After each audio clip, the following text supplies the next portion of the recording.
Doesn't matter if you have one ass cheek and 3 toes. I will eat your ass.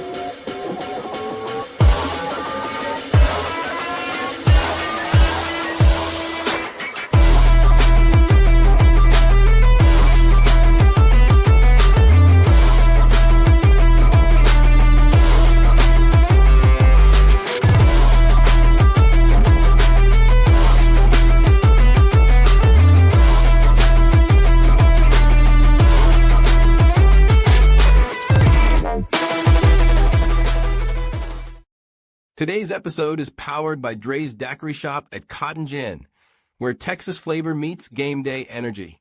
Cool off with our legendary Texas-style daiquiris and load up on the best football food in town. From crispy, mouth-watering wings to your favorite game day bites, Dre's is your ultimate pregame, halftime, and victory spot. Don't just watch the game. Taste the win at Dre's Daiquiri Shop at Cotton Gin. And welcome to the show. This is the One Ass Cheek and 3 Toes. And as my great poet Edgar Allan Poe would say, nevermore from the Raven. How y'all fellas doing? Good, man. Victory Tuesday. Poetry? Yeah. Any of y'all follow poetry? The Raven, nevermore? No. Okay. Well, shit. Not too familiar with it. I love that poem, and I thought it was very poetic because of the Ravens' disaster shit show, whatever you want to call it. You remember that's the reason why Baltimore is called the Ravens, because of Edgar Allan. Exactly. Didn't know that. Wow, you learn something new every single day. There you go. Y'all need to pay attention in English class. You learn something new every single day. How y'all feeling, man? Like B said, Feeling Victory good. Tuesday. Feeling a lot better good. now. Look good, feel good, play good, right? Like Deion Sanders says. Hell That's yeah, what our boys man. look like. All right, well, let's get into it. Let's talk about it. The Lions win 38-30. And looks like Sol and Brandan are here to join us. They were also at the game, right? He's Brandon, yeah. All right, Brandon's there. Yes, Hello, sir. Brandon. What's up, man? How What you up, doing? though? What up, What Dad? up, though?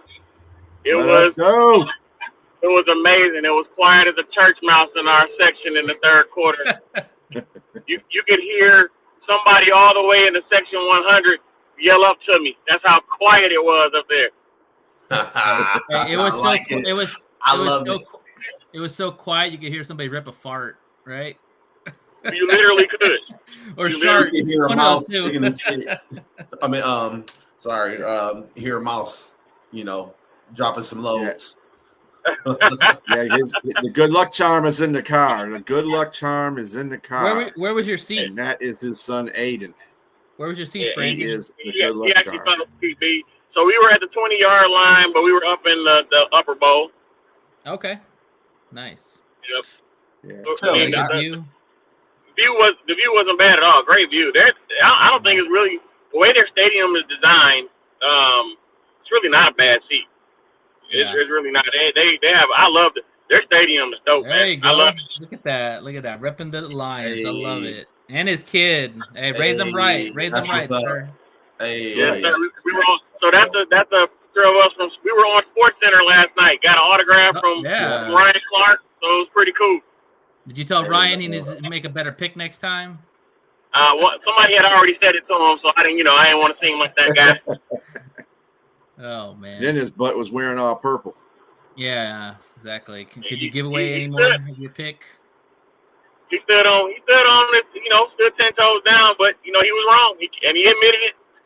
So all you can do. Everybody on media ate crow today, man. All the people ate crow. So And the Lions ate crow last night, and it tasted delicious. sure did. An actual crow, like what we Go like ahead, to call Raven. I got a question for you though, B. Quick question. So at the end of the game, I heard Jared Goff chants. Did that happen throughout the game as well, or was that really just more so at the end? Some people tried to do it during the game, but the way that the Lions fans were spaced out, you weren't going to hear it. It was too many Ravens fans making too much noise to even get a dent. Right. So we tried to get a "Let's Go Lions" clap, clap, clap, clap, clap going, and it was like throwing a pebble in the ocean. I got you. So, Well, I bet you it was easy in the fourth quarter. Oh man! At the end of the game, when we got Demo got that last touchdown, all the Ravens fans felt like people on freaking Game of Thrones after the Night King raised them from the dead and went down the bleachers. So they're like adios, bye bye. I was like, "Where you going? You guys don't want to hang out anymore? What do we do?" Brandon, and then you know they were salty when they started yelling. Well, how many Super Bowls do you have? Oh, here we go. Yeah, just like the whacker. What happened to though? Right. Yeah. Just like That's the what I whacker. always say. Man. You lost. What happened? Brandon, I saw a video somebody put on TikTok of when David Montgomery had that big run, like 75-yard run. Dude, there was a lot of Lion fans in the background. Talk to me about how much blue you saw at the game. So in the lower bowl, like all the Lions fans must have had money because that's where most of the blue was, down in the lower bowl. And a lot of them were right behind the Lions bench too. So my stepdad, being a Ravens fan, I think he purposely put us on the Ravens sideline at the 20 so that we could be, in their turf, I guess. But most of the blue I saw was definitely on the Lions sideline in the lower bowl.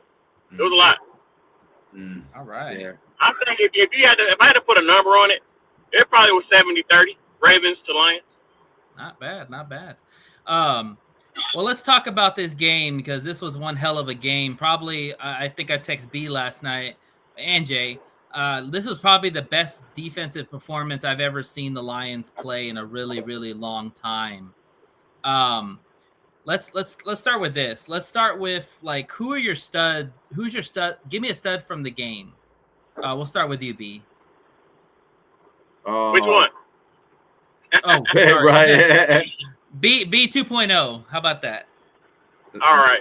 Yeah, So, because B's my brother from another mother. That's There you go. B and B.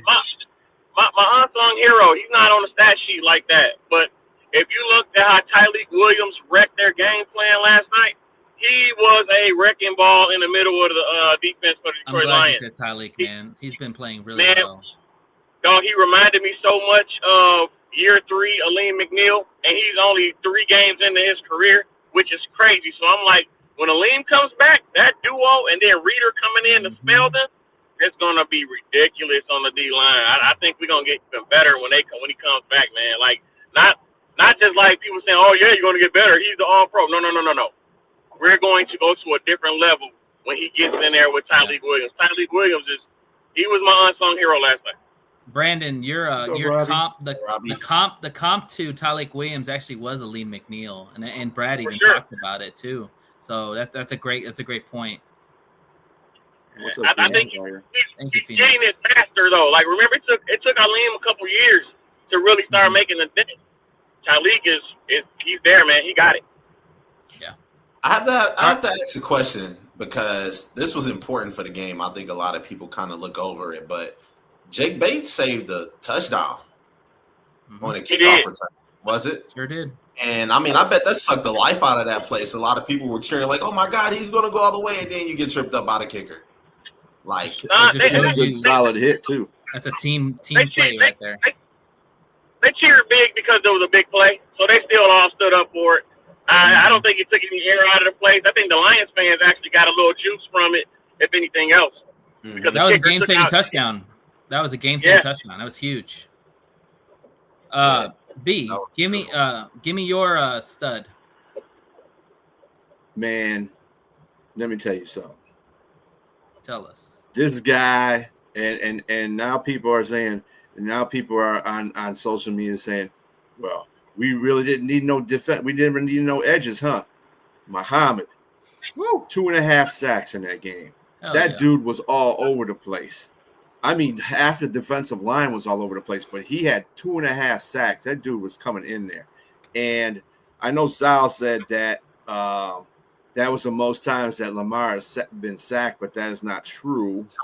He has also been sacked that many times by Pittsburgh, his favorite team, and the Chargers. Yeah. They got him set for 7 sacks. So, but that was good. I was amazed. I mean, boy, Shepard had them boys playing disciplined football. And that's what you got to do with a Lamar-led Baltimore Ravens offense. Amen. Jay, who's your stud? I got 5 really quick, and that's that offensive line, man. That offensive line kept Jared Goff up. Didn't get a sack. Now, that's the second week in a row that the Lions didn't give up a sack.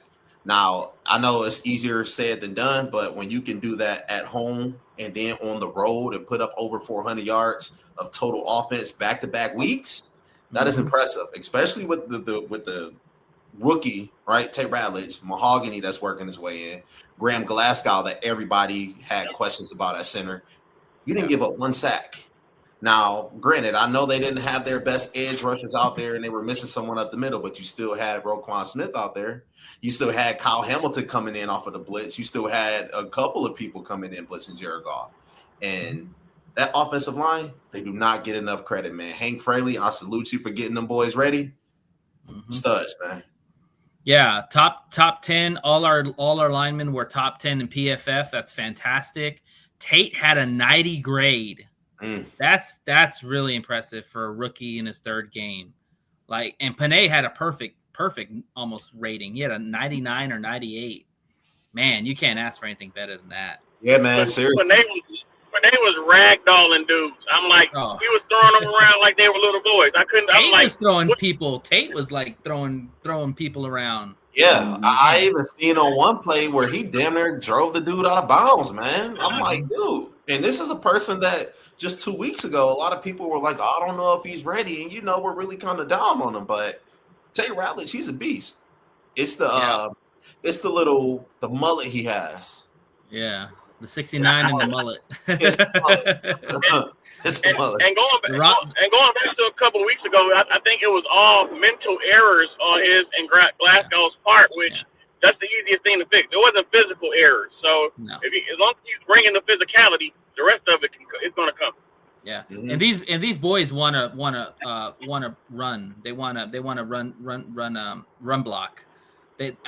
Linemen like to pass block, but they really want to run block. Like that is what they want. They want to get nasty. Glasgow has never been a big run blocker. That showed in this game too. There's a couple of times he whiffed on I was like, dude. Yeah, he was great in pass protection, but run protection, I was like, Glasgow, come on, man. Hey, I'd rather him be good in pass pro, man. We got other guys that can run behind. But yeah, that's not a strong point. That's why we miss Frank, because Frank could do both. Yeah. All right. I'm gonna give you my stud. My stud was Jack freaking Campbell. Let's stand up, Jack. The guy got bloodied up. Oh my God, I thought I saw Dick Buckus out there. The guy, people say he can't cover, he can cover. He was all over the field. He got in with he mixed it up with Lamar Jackson. He forced that fumble. Dude, Jack Campbell's coming into his own, man. Last year was his coming out party. This year, I think he's even having a better year than last year. The guy is just making plays. He's athletic as hell. He's a big guy. I think things are really slowing down for him.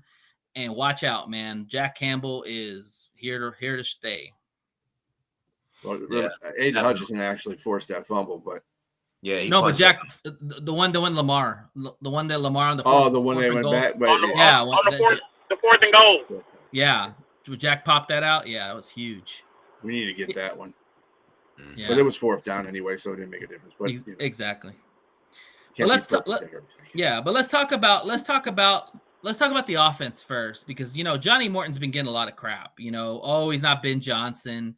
He only put up 52 points on the Bears last week. People are like, oh, it's the Bears. Well, he put up 38 points on a pretty good Ravens team defense. Yes, they were missing a couple of players, but they still got some dogs in that defense. And Johnny Morton was just, dealer's choice, man. You stop our run, hey, we'll hit Laporta, we'll hit J-Mo, we'll hit St. Brown. You stop those guys, hey, we'll hit Demo, we'll hit Gibbs. Let's talk about that offense. What were your takes from the offense? I like he took the long road last night to set it up, because I won't lie to you. In the first half, I was getting frustrated with the power eye, the plays he was running out of the power eye. But I saw later what he did. He was getting Baltimore accustomed to them trying to run outside out of the power eye, and then he gassed them up to later on with it. So he was playing for late. He's playing a long game, which he's playing chess and not checkers, which I thought was kind of dope in hindsight. I won't lie, though. I was playing it in the moment. But when I watched the way that the offensive line was moving Baltimore's defensive line, John Morton called the perfect game for us to be able to control the clock, be able to keep them off balance, and keep us in rhythm. So that's what I took from the game. It was a rhythmic performance, and 90 points in 2 games. That's the most the Lions have scored in a 2-game span since the 30s. 103 in 3 games so far. That's pretty impressive. Mm-hmm. And you want to know something else too? That was a preseason game. But you know something else really quick about that offense is that offense was so creative when it came to play calling. I mean, you know, you had Jahmyr Gibbs. You know, they were really focused on trying to stop Jahmyr Gibbs, but then as soon as you handed the ball off to David Montgomery, that opened up the door for big explosive runs, right? Then you starting to see, what's his name, Sam Laporta get third down catches. You would usually expect him to go to Amon-Ra, but he hit Laporta like 3 times on the third down. They weren't expecting that, you know, because who did he like to go to? Who does Jared Goff like to go to? Appreciate it, Drew. Appreciate it, Drew. Congrats on y'all, man. Great win on y'all. Beat the boys. Yeah, and I picked them to beat the boys. That's the crazy part. I picked them. But, you know, I really feel like he said, Johnny Moore called a great game. And you can tell that, what's his name, Dan Campbell trusts Johnny Morton to call a game and be like, hey, I'm putting all of this trust into you. Make me proud. You know, so I feel like Johnny Morton, and hear me out when I say this. A lot of people love Ben Johnson, but Johnny Morton is more physical. They wanted to be finesse last year. This year, they don't want to be cute. They want to be physical. They want to line up right in front of you, punch the ball right down your throat, and win the football game. This offense is tough. One of the toughest in the league. No joke. I definitely do think that Johnny Morton is more run heavy than Ben was. Mm-hmm. You know, I think Ben ran the ball because he had to run the ball. Johnny Morton wants to run the football. Like, he and Dan Campbell are attached at the hip when it comes to the run game. And they understand the importance that if the run game's not going, the Lions aren't going. And we don't want Jared Goff to go back and throw 40 attempts. They want to run that football, take their soul away, like I always say, the whole game. And that's exactly what they did to the Ravens. Mm-hmm. Absolutely. Anytime you can put up 38 points. Now, everybody look and say, well, it was, 30 to 38. That score, that game was a little bit more distant than what a lot of people think it was. You outrushed them by over 100 yards. They got a chippy. They got chippy at the end. Yeah, of course. You were up there right there passing, but anytime you got Jahmyr Gibbs and David Montgomery and still can pass for over 200 yards, that's impressive. B, what are your thoughts, B? Well, I think I texted this to you guys on that yesterday. That this is a David Montgomery game. Absolutely, this is straight up. He was tough, and I think that's and you're right, B, to a certain extent. I didn't like the fact that they kept running Jahmyr because they had Jahmyr's number. Let's not. They keyed on Jahmyr. They handled Jahmyr pretty well, and I said, you know what? Can't handle Montgomery, though. Montgomery will run right at you. He don't care. He'll run you over, around you, on top of you, whatever way he can do it. And I said, this is the reason why this should be a David Montgomery game. And I'm certain, like 5-10 minutes after I said that, and I put that in the text, they started going to David Montgomery a whole bunch. That's why he had 150-something yards. Dude is just a bulldozer. And let me say something about the offense, too. I don't care if Metabuke or Van Noy wasn't there. If they were there, I just it's hard to stop this offense. Period. Yeah. And the way that offensive line was, the way the offense was moving up and down the field, I'm sorry, I don't care who they had on that field right there. I was more worried about the defense on our side than I was worried about the offense. The offense is just moving it up and back and forth. And I don't want to hear nobody's excuses about that either. Yeah. Hey, teams playing all the time without players. We played almost half the season without half of our defensive players. Exactly. I don't want to hear that. I don't. Before we get into the defensive talk, because I think that really deserves a lot of the credit for this game. Jared Goff, man, put some respect on that guy's name. I mean, he outplayed Lamar Jackson. Let's just call it what it is. He's not better than Lamar Jackson, but he outplayed him last night.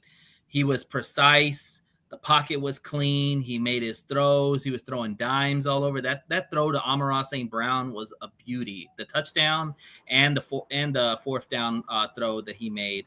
Those guys are in sync like nobody's business.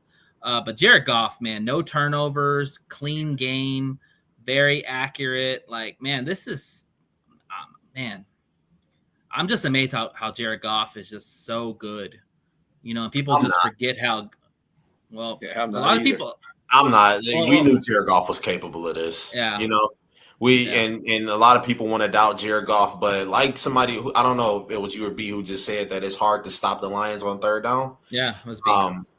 Because if you think about it, the Lions have so many different weapons. You got J-Mo, you got Laporta, you got St. Brown. St. Brown had the highest catch percentage of anybody on the team on third down. Now, when you start to open it up and give it to somebody like Sam Laporta, or you can hit Jahmyr Gibbs out of the backfield, that's going to throw defenses off because they're automatically expecting you to go to Amon-Ra. And third down St. Brown. That's what they call him. Yeah, and that's the thing about this offense, because this offense has so many different weapons. It's virtually unstoppable. No, he outplayed him, Robbie. He outplayed him. Come on, man. Come on. Especially for somebody who says go ahead. I'll say this about Goff though. There were moments in that game and certain drives when they didn't get the sack on him, but when they got hits on him, the next time he went back to drop back to pass, he had happy feet. There was a play where they dropped into a zone and only rushed 4 right after a play where they got a hit on Jared Goff, and he rushed the throw and missed a wide open. I believe it was St. Brown running across the middle. He overthrew him and missed. It ended up being an incompletion, but he thought that the DN had gotten around there, and because he was getting ready to try to run, and he threw the ball way out of the way. My brother even texted me like, "Dude, why is he playing afraid? And they not even getting to him. What's going on?" I'm like, I don't know. Well, I think that was part of Johnny Morton. But hold up. But on the next play, what happened? He got a first down. Yeah. Don't see. Stop with that stuff too. That's another thing I don't like when people start talking about that stuff. He everybody gets happy feet in the backfield. Lamar Jackson couldn't do nothing. He was getting happy feet. That's why we got 7 sacks on him. And you expected them to start blitzing Jared Goff, because if he's killing you through the air, you got to blitz him. And you're going to probably get home sometimes. But here's to his credit, to your point, it was in the second quarter when that was happening. If you notice, we started the end of the second quarter. They kind of had our number. They had the momentum going into halftime, in my opinion, and it was because of stuff like that. But I think at halftime, whatever was said to them settled him all the way down, because when he came back out there in the second half, it was calm, cool, collected again.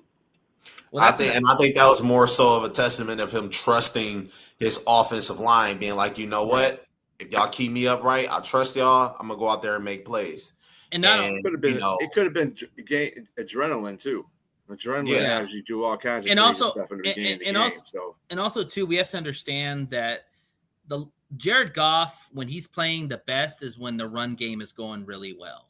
Jared Goff is not one of those quarterbacks where if the run game's going well, you're asking him to step back 30 to 40 times and beat blitzes, because that's what's going to happen. You know, when the run game is solid, Jared Goff is good, because that's where play action opens up. That's where he's got the clean pockets. He's more comfortable. He trusts his receivers. He trusts his line. Like, things just move more smoothly when the run game's going. When the run game's not going, that's where we have problems. Mm-hmm. Absolutely. All right, let's move to defense. I think Brandon had to mute himself for a moment. All right, let's talk about this defense, y'all. What a hell of a game. Shep, I don't even know what to say about Shep, man. I'm amazed. I have never seen Lamar Jackson struggle ever in his career against a defense like Shep put out. He said he lost sleep on Lamar Jackson. He needs to lose more sleep on these quarterbacks, because he did a hell of a job. Let's talk about that. Mm-hmm. Go ahead, B. Well, he had a spy in most of the game. In fact, when they had the press conference from Lamar, and he said, "Well, what did they do different that you couldn't?" He said, didn't do anything different. They just executed. And that's the whole thing that you have to do on defense with Lamar. Sure. People don't understand. I mean, Kansas City understands that to a point. Buffalo understands that to a point. Those are teams that beat, Lamar regularly. Pittsburgh understands that to a point. They play in their division. It's you have to be patient with your defense. You got to don't cheat anywhere. Just stay with your peoples.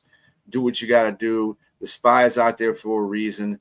And like I said, Lamar, he said, I saw the spy, but I couldn't do anything. I couldn't even throw the ball because they had everybody covered at one point. And then they were coming at me in droves. So I couldn't, really get out the pocket and make anything happen because they were on top of me by the time I got around. They just executed. That's all there was to it. I think the funniest part, though, in the near the end of the fourth quarter, when Lamar went to go sit down, he was like, "What the hell? What's going on out there?" It's like, I don't understand this. Deer in the headlights look, man. The 2-time MVP we're talking about. Yeah. You want to know something that's big, and I think we kind of overlook. If you remember, what was it, Tuesday of last week? The Lions signed a quarterback named Malik Cunningham, right? Yep. They had him stimulate what Lamar Jackson could do in practice. And so they practiced literally all week trying to simulate everything that he could do. And that worked out perfectly. They had that gave them the game plan and the formula to be able to handle a mobile quarterback, which has always been their Achilles heel. And you want to know something? They got to Lamar Jackson. Why? Because if you notice, it was always somebody hiding behind Lamar Jackson. See, what he can do very well is he can really just drop back really far and scramble and make plays with his legs. That's where he can kill anybody. But if you see him, when he dropped back too far and try to step up in the pocket, somebody will always come behind and catch him. Whether it may have been Al-Qadim Muhammad, Trevor Nowaski, if y'all seen that sack that Trevor Nowaski, that was perfect. It was like a really good game plan for that defense. And I think if I had to give that defense a grade, I would give them a 10 out of 10, simply because I've never seen a 7-sack game by this Lions team ever in my life. Yeah, and to comment on Brent's comment, I hope he's anything like Spielman. We got a stud there for sure, because Chris Spielman is a standard for the Lions linebacker for sure. I think another thing I have to realize about the defense too is when they realize that they can sack the quarterback like they did yesterday, they could have done that any series of these games that they played over the past couple of seasons. Problem with them is they weren't disciplined enough to stay with the play. Right. You got a lot of whiffs on that. You saw that in the Chicago game too. There were so many times where they came up the middle and almost got Caleb. Almost. They could have got him. But the point of the matter is they overstepped and they weren't playing, with that dedication to the boss. And this showed you right here that if the players did this, that they would be fine. And this is the energy they have to bring into Cleveland, because they're definitely going to need more of a defensive presence in Cleveland. We'll talk about that later, but they got to keep doing what they're doing and just keep being dedicated to that. The way I look at it is, I think that Lamar Jackson might be the best quarterback we play all year. And the way that we shut him down in his own house, that gives me a lot of hope that this defense is for real, and we can definitely continue on this this trajectory. Another thing too, I want to mention is the coverage of our CBs was pretty darn good. I mean, because you look at some of those sacks that Lamar had; those were coverage sacks. And the fact that you're bringing pressure and Lamar's got nowhere to throw the ball, that's credit to the secondary. Now, I know TA had a little bit of hiccups, but he cleaned that up in the second half. DJ Reed pretty much locked down Zay Flowers. BB had a pretty solid game. Kirby was kind of quiet. But outside of that, I mean, they locked their guys up, and Lamar had nowhere to go. So that was a perfect execution on Shep's part. Brandon, are you there? No. B 2.0? But the thing I want to say, too, the reason why all that came to fruition is because that defensive line was bringing a lot of pressure. And that's what you want to do. Your defensive backs didn't have to do too much once your defensive line was coming at them. And yeah, Terry and Arnold was terrible. Terrible. He was Charles Barkley terrible. Terrible. You know something? Yeah, Terry and Arnold didn't have the best game, but he did contribute because, like Nate just said, that a lot of sacks that the Lions got off of Lamar Jackson were cover sacks. He contributed to that. Yeah, he was covering somebody.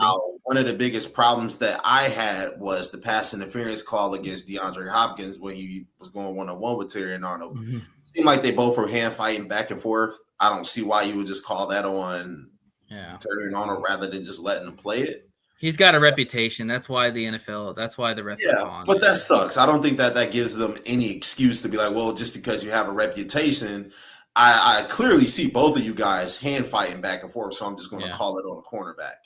That's kind of messed up, you know. Yeah, I'm not. I am not blaming the referees for any of this, whatever cause it came, because a good majority that was pretty much a clean game by the refs. They did a very good job. There's a couple plays that was like low block, and on both sides. I'm saying, which is crap. Always usually the case anyway when you have the refs involved in the game. That was crap. I mean, they basically called a pretty good game. I mean, that one call that they had against Simo, that dude he grabbed my man's face mask and was pulling him. So that was a call.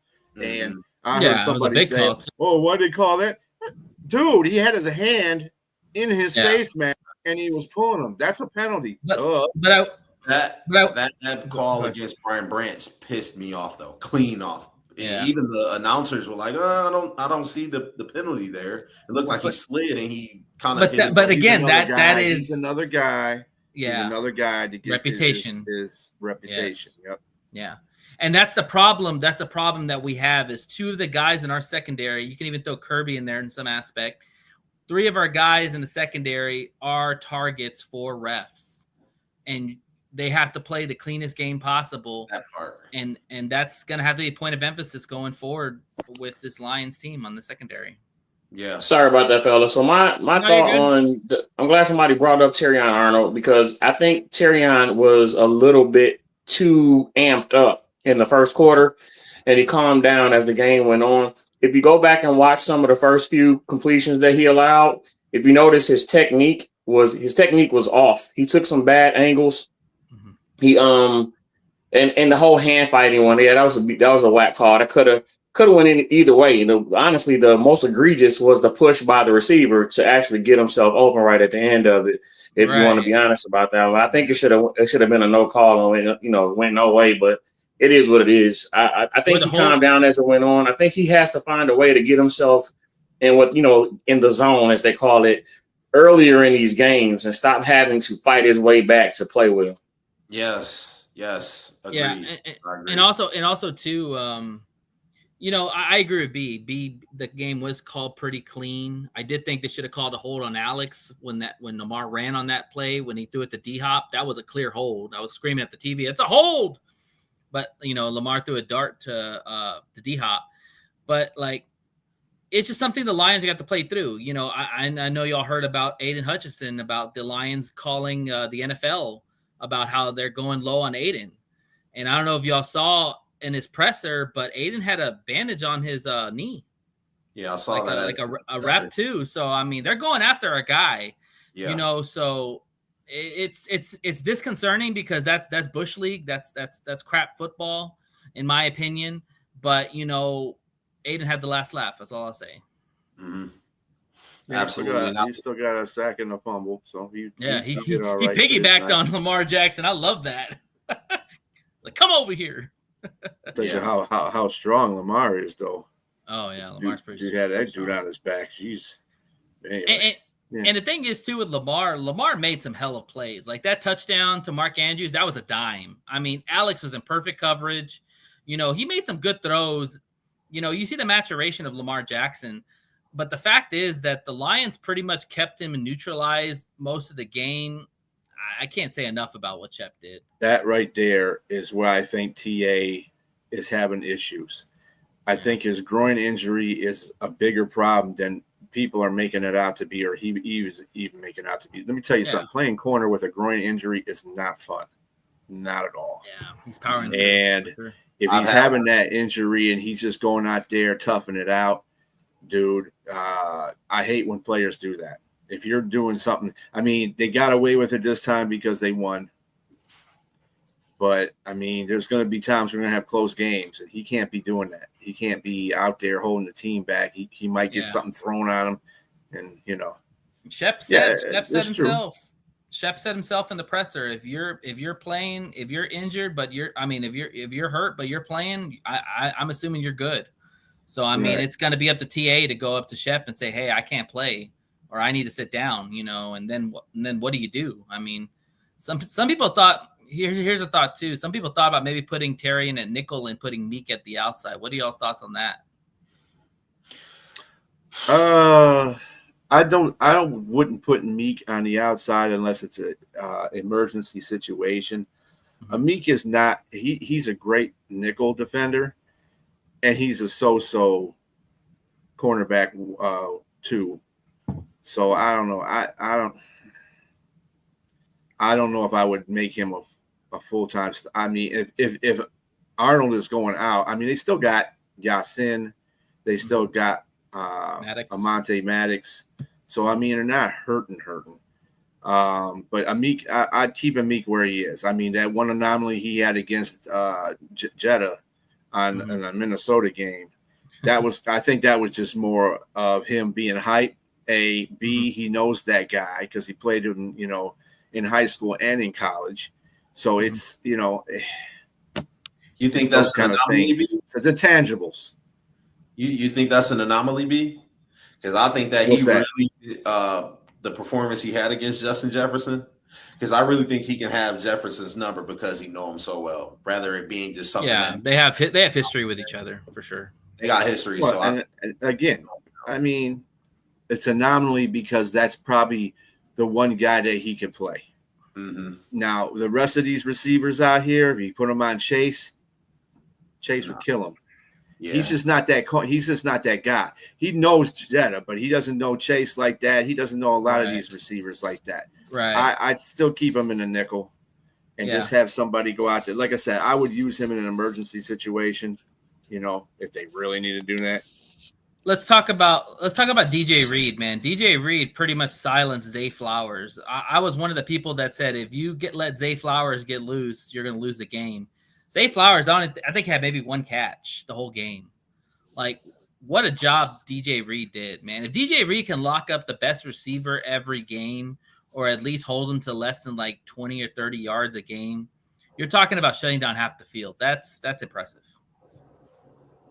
Yeah, and the one catch he got, it wasn't on DJ Reed. Yeah.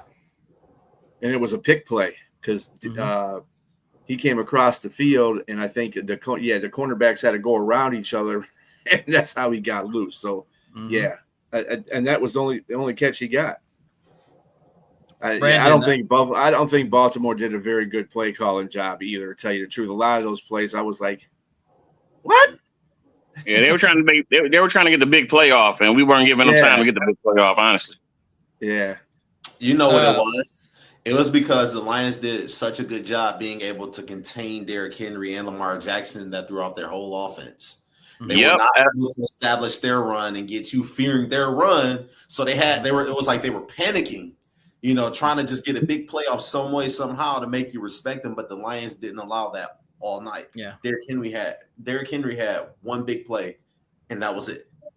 And that big play was because the linebacker, it wasn't anything they did. Our linebackers got washed in the play. They read the wrong hole. I watched the replay back a bunch of times. They wanted to try to cut through the backside and try to come get him, but he cut it back the other way and it was wide open. They didn't play their gaps properly. Right. So that was an integrity issue versus a play design problem. Absolutely. Hey, Brandon, we're going to have to wrap up this segment, but give a shout out or whatever you want to say, man.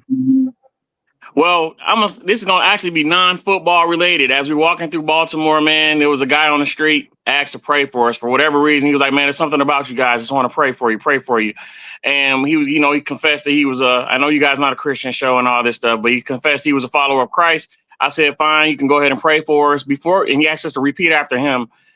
by the time we were done repeating after him, my son, who's 8, who's already been struggling with when he wants to try to go down and get baptized, saved, and all this, has said a prayer of repentance and invited Jesus into his heart. So my son got saved on the streets of Baltimore. So we won multiple times this weekend. So that's I saw that too. That was pretty. That was a nice moment there. Congratulations, man. There's good in this world, man. Yeah. Next time, bring him again when you go to Baltimore. Yeah. I love you, brother, but you weren't doing it for us, bro. He's your good luck charm. He's your good luck charm. Sure, that's what he told me. He said, that's why you said you lost last time because I wasn't with you, but I'm here now. There you go. There you go. Well, appreciate it, Brandon. Thank you. Thank you for coming on the show. You're welcome anytime you want, you and your son. And hey, man, Lions kick some butt. And hey, let's keep it going. Let's go. Let's see them again, man. Let's get to the Super Bowl so we can beat them another time this year. Amen, brother. Sorry. Take care. Appreciate y'all. Thanks, B. Wow, that's awesome, man. On the streets, I tell you what, man. In a very divisive world, there is good people in this situation, and we just gotta look on the bright side as best as possible, right? Absolutely, man. All right, we got Liz here. What's up, Liz? Hi guys, how y'all feeling? Great, good, fantastic. How about those Lions? Oh, yeah. How about those Lions? Yeah, beautiful. All right. Well, let's get into the picks from last week. B, give us the story. All right, so you can start with the worst. And then go By the way, I told a fib about my 9 and 7. I wasn't 9, so I had to go back and count because I obviously I had to recount mine a couple of times. Yeah, exactly. So, Nate, you went 9 and 7. That you did. Jay went 11 and 5. Woo! I went 7 and 9. I was terrible. Liz, you went 6 and 10. Come on, girl. Yeah. To be fair, some of those games were right on the cusp of switching the other way. Like, I mean, it was a weird. It's all good. It's funny too. I would have took about. I would have took my Cleveland pick, and I didn't pick Cleveland with us. I picked it on another show. Yeah, but that was because I was starting to get details to myself. I was like, wait a minute, Green Bay needs to be losing this game. I think Cleveland could pull this out, and that's why I would have went with them on this one, but I had to be safe. And those Rams let me down, man. I had the Rams winning that game, and they should have won that game. Rams, man. Jay, how'd those 49ers look? Ugh. Mac and cheese. 3-0, probably going 4-0, but anyway, Come we'll on. get to that. So right All now right. the total is Jay, you're 21 and 11. You're leading the pack. Hey. I'm behind you at 18 and 14, but Nate's right on my heels at 17 Let's and go. 15, and Liz is on his heels at 16 and 16. All right. All right, you have 500, Liz. I like it. All right. Yeah, Well, let's hope for another good, strong week. So here we go. We got the matchups here. I'm gonna go down the line. So we got the Seattle Seahawks versus the Cardinals. B, what you say? I'm going with the Cardinals. All right. Jay, what you say? Going with the Cards, man. The Cardinals got to have a bounce back game after that game they just lost by 1 point. So give me the Cardinals. Cardiac Cards. Liz. I'm going to go Seahawks because they're at home and that crowd is different when they're at home. Well, it's in Arizona.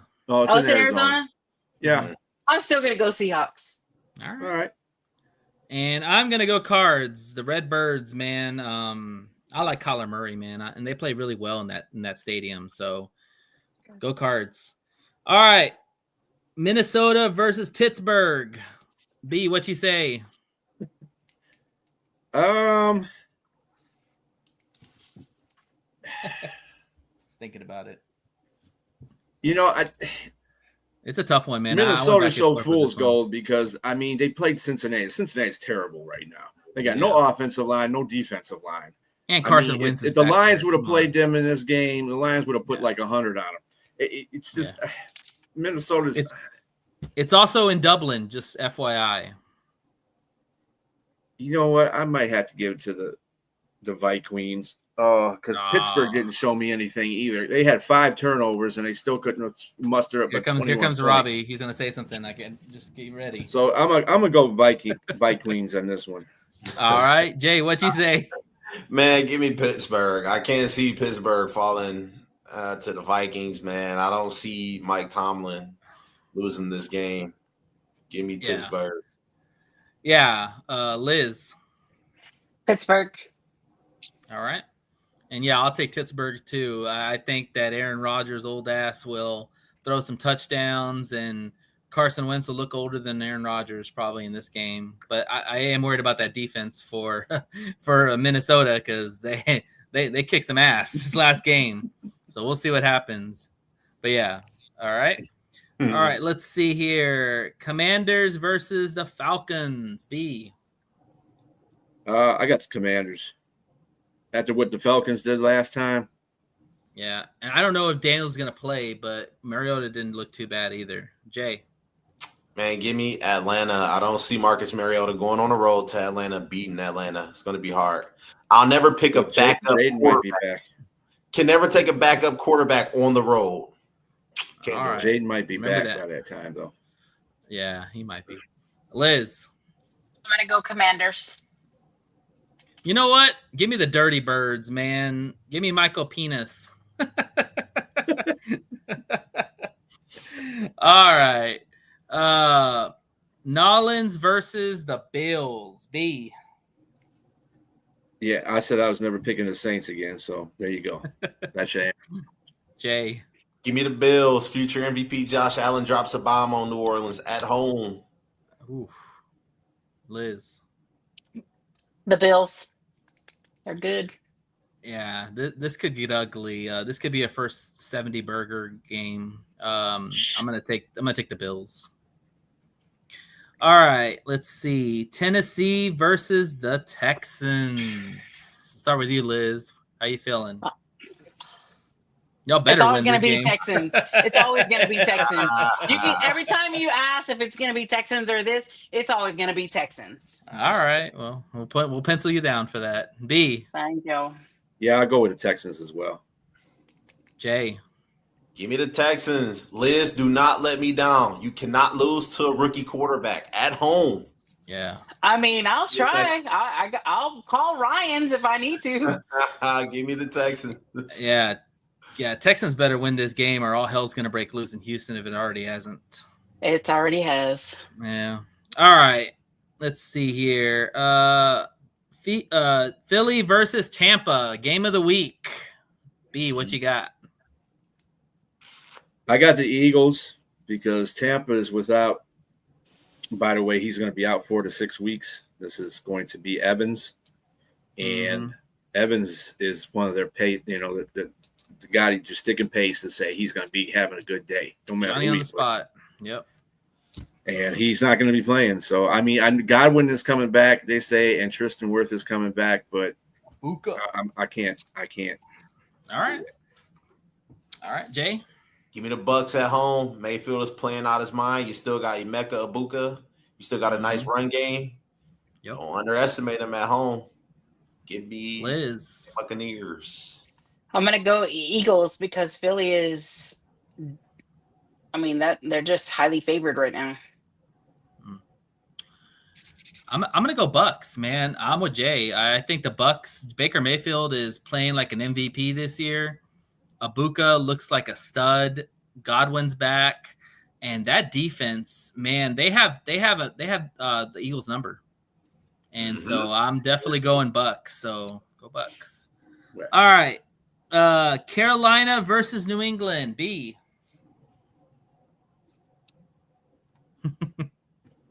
Man. Who's going to watch this game? Sorry, Sonia. Sonia. I can hear you yell at the TV right now. Y'all better be saying something good about my Panthers. Dude. Chill out on Dude, when they beat Atlanta like they did, she was in the chat just acting. I imagine that. She hates the Falcons. Chill on my homie, though, yo. Much love, Sonia. I am going to have to take. You say shit. I need a nickel or something. I don't know that team. Flip a coin, B. Or take the home team. That's always a good pick. I'm gonna take the Panthers. I'm gonna go out on a limb and take the Panthers. All right. Got some momentum coming into this game. Jay? Give me the Patriots. I mean, Panthers are just not a good team. They just aren't. But the Panthers are terrible. They wanted the three worst to you, NFL, if you ask me, man. Give me the Patriots. Mike Vrabel, don't screw this up. They don't screw it up. Liz. I'm gonna go Panthers. Okay. All right. I'm gonna take the Patriots, man. I mean, Drake May is bound to blow up at some point. You know, he's had a couple of rough games. I know they can't hold on to the football. They turn over the ball 5 times and still almost had a chance to win the game. And they're playing at home. Pittsburgh. Yeah, it's true. Yeah. But give me the Patriots. All right. Next game, Chargers versus Giants, and Jackson Dart will make his first debut start as a quarterback. How's it going to be? I feel so bad for that kid. Welcome to the NFL, sir. I'm going with the Chargers, and hopefully that Jackson Dart makes it through the whole game. Mm-hmm. Jay? Give me the New York G-Men Giants. Woo! West Coast teams do not play well on the East Coast. Remember I said that last week about the Rams Eagles. That's just a fact, man. Give me the Giants. Wow. I think Jackson Dart proves himself. Man, you got bigger balls than Dan Campbell does. He gets at least 2 passing touchdowns with 250+ yards. Woo! He even gave stats to it. Wow. All right. Liz. Yeah, I'm gonna go with what Jay just said. The Giants. What? All right. I'm gonna bring this back to earth. It's gonna be the Chargers, and it's probably not even gonna be close. I mean, Jackson Dart is their future. But the reality is that line is terrible, and their best tackle is probably going to be out of the game. And see you, Nolan. So, yeah, no. Give me the Chargers all day. All right. Chargers. All right. Jags versus the Whiners or Niners. B. I think that Jacksonville is fool's gold. I think San Francisco is too. Shout out John Dorn on that. I think San Francisco is too, but San Francisco is the better fool's gold out of the two of them. So I'm going with the 49ers. The Jay. Do I have to? Okay. Give me the 49ers because still having to play on the road in an environment like San Francisco, it's not good. Liz. 49ers. Give me some mac and cheese. Niners. All right. Indy versus the Rams. B. This could be. I think this is where Indiana Jones lets the Temple of Doom get to him. I got the Rams. Jay. Give me the Rams in the onslaught. Look, that defense is going to make Daniel Jones' life a living hell. Yeah, you saw how they hit Jalen Hurts, man. That was nasty. That defense is ferocious. They're coming back home. Whew. God bless that man. Yeah, I've never seen Jalen Hurts been fine. They would have won that game. Give me the Rams. I've never seen Jalen Hurts get hit that hard in his career by the Rams. And that was by a rookie too. Yeah. Wait till we play him. Liz. I'm going to take the Rams. Yep. That rolling boulder is Matthew Stafford ready to roll over Indiana Jones. Give me the Rams at home. Whose house? Rams house. Rams house, I guess. Rams house. There you go. All right. Baltimore versus the KFC. B, what you say?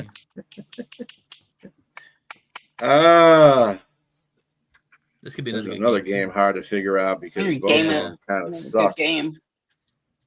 You know, I'm actually gonna take the Chefs. The Chefs. Andy Reid and the Chefs. All right, Jay. Same. Which one and two team is more desperate? Is it the Ravens or is it the Chiefs? Ravens. Give me the Chiefs. The loser's going to be 1-3. That's all I got to say. Liz. The Chiefs. Ravens. Ravens. All right. It's a bounce back for the Ravens. Mm-hmm. Give me the Chiefs. Patrick Mahomes is going to find a way to win the game. I mean, Lamar Jackson's probably still seeing lions in his sleep. The refs. Yeah, Lamar's still seeing lions in his Not sleep. this year. So I think that the Chiefs, Spagnuolo is going to have something special for Lamar Jackson. He's going to watch some of the Shep's tape. I guarantee you. And he'll be ready. Give me the Chiefs. All right. Let's see. Chicago versus Vegas. B. The Bears. You know, I'm actually going to echo those sentiments there, Liz. I think the Raiders just ain't got enough right now.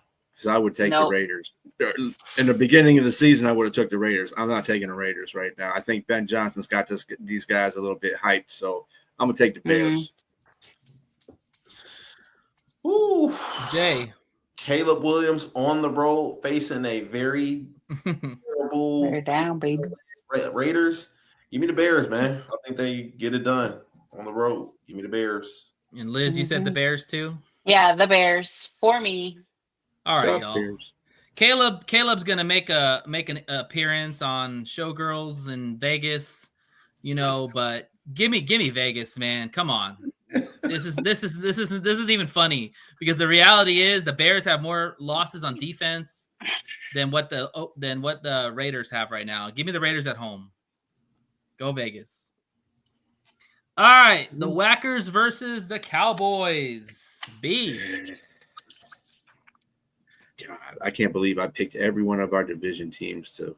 Don't do it, B. I'm going with the Whackers. Oh God, Cowboys ain't showing me nothing. It couldn't beat the Browns. They're gonna be able to beat the Cowboys because the Cowboys probably can beat themselves. Exactly. Jay. Yeah, I'm gonna go Packers too. Okay, Liz already put Packers. Hey, go in line. Go in line. Jay. Give me the Whackers, man. They are about to take it to the Cowboys. It's going to be a close game. It's going to be like a 20-22 type game. Give me the Whackers, man. I don't know. Man, I don't know what y'all are thinking, man. Give me the Cowboys. Give me Dak on crack. Come on, man. Like, even without CD Lamb, Dallas is going to put up some points. And you got Diva, George Pickens, bro. Dallas is going to put up some points, man. Just you watch. And Jordan Love's going to throw some picks. So give me Dallas, man. Come on. I don't know who he's going to throw picks on because they can't stop a nosebleed. Well, it's probably going to be a shootout, but I take Dallas at home. All right. Jets versus the Dolphins. B. I've got the Jets in this one. All right, Jay. Confident. Yes. Aaron Glenn gets his first win. Do it, Aaron Glenn. There you go, Jay. Liz. I'm gonna go Dolphins. All right. Do it for Snowflake. Go Dolphins. At home. Y'all know who Snowflake is? Watch Ace Ventura. I know. All right. Bengals versus Denver. B. Denver. Will anybody be watching this game? Because this nope, I'll be sleeping. I'm not watching 2 Monday night games again. Nope. Shoot, I'll watch. That ain't happening. I'll watch it. Denver, you better do something, man. Got fantasy implications, man. Come on. Give me Denver. Liz. Denver. Yep. Give me the ponies. Pony Express, Denver. All right. And finally, the game of the week. Not really, but still. It's the Lions. The Browns versus the Lions. He can't. Yeah. Browns versus the Lions. B. Come on. Okay. We know really? the answer. Jay. Give me look, really quick. This is going to be a hard game because the Browns defense is really good. But all the Lions got to do is score 17 points. That's it. Just score 17 points. He's not like a betting man on that play. Give me the fucking Detroit Lions, man. 17-10. Pittsburgh, Robbie. Pittsburgh. Everybody. Liz. The Lions. What up, Doe? It is time for Restore the Roar. Lions, baby. Hey, Nate. It's What's up? what up, though? What up, though, man? What up? Man, What I'm up, not though? from Michigan, so I finagled it to my way. Thank you for the Houston, correction. what up, though? Hey, Liz, Exactly. you gotta say it too. Since you on with a couple Detroit dudes, you gotta say it too. What up, Doe? What up, though? Yeah, there you go. There you go. All right. Well, Liz, thank you for helping us in the Pic Ems. We'll see you in a few for your Texan fun talk. Yeah, sounds good. All right. NATO, I'll take that. Wow, That'll be Robbie. my Robbie child's just name. comes up with different names. Robbie's just for a you hater, now. man. Go kick some trash cans, Robbie. Come on. All right. Lucky you don't live in your neighborhood. Your trash Yeah, can right. probably knocked over the most. I'll put rocks in my trash can before it knocks them over. All right, we got Nolan on board. Hey, there you go. What's going up, on, man? Nolan? How we doing, Let me gentlemen? be the first to say Man. this is the first Cleveland Brown fan that I have met. Well, I'll take that back. Can we get The a one that I round of know that- applause? A fake A applause? different one. I've had a couple. I Cleveland beat your Brown fans. Packers, whoever's a Bears fan. Hell yeah. Hell yeah. Yeah, Thank you for that. being those whackers. Yeah. Thank you. Yeah. That was 2 wins for us. We won and the whackers lost. It's always a great day. Dude, Thank you, Sunday sir. when I picked teams, I picked Cleveland. I just had a feeling Cleveland's going to beat them. You I did. just had a Well, you're the only one because I didn't have that feeling. Well, hey, to make it fair, I didn't think the Lions were going to beat the Ravens either, but what Yeah. happens, you know. What a great Nolan. game that was. Yeah. Yeah. Nolan, talk to us about the state of the Browns right now. As a Oh, fan, what are you man. feeling? The same state for the last 25 years I've been watching them. What are you talking about? No quarterback. Oh, wait, we did have a quarterback, but we gave him away. And it's a guy that I didn't actually like because of what he did at Ohio State when he beat us. But, he still was a good quarterback. And now he's doing great in Tampa Bay. Hey, but you got footsteps Flacco. We have 40-year-old Flacco.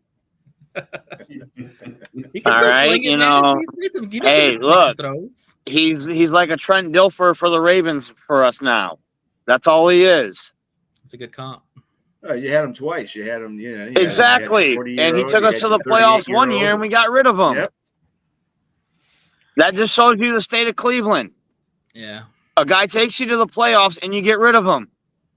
Yeah. Well, believe me, I can. We as Lion fans, Yes, we can. before attest. everything got shaped up, we can epitomize what you. No one knows the pain of our teams in the Right. past. Both of our teams have. And, we could cry on and each think other's of shoulders. this, Nolan. Both our teams ain't been in the Super Bowl, but the last time we had glory days is when we were fighting each other in '57. Mm. Understandable. Teams. Understandable. Understandable.